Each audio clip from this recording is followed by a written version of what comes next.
She was the daughter he never wanted, beaten, starved, denied an education simply because she was a girl.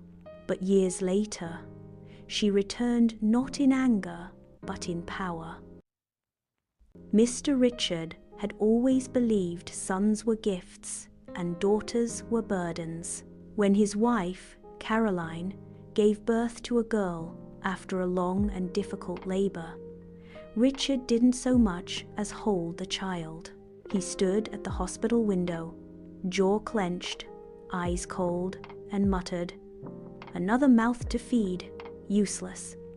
The girl was named Lily, and from the very beginning, her life was defined by silence and survival.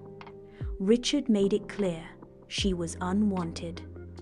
At home, Caroline bore the brunt of his rage.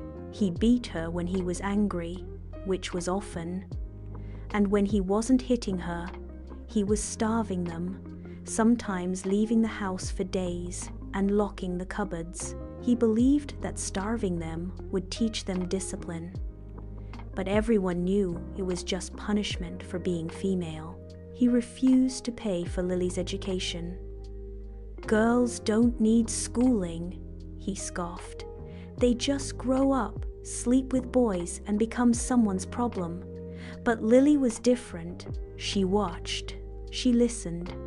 She learned from books left in the trash, from bits of torn newspapers, from the TV in their neighbor's home.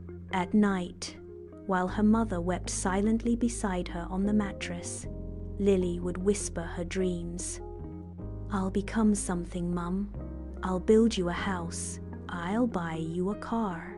You'll see." Caroline always smiled at that.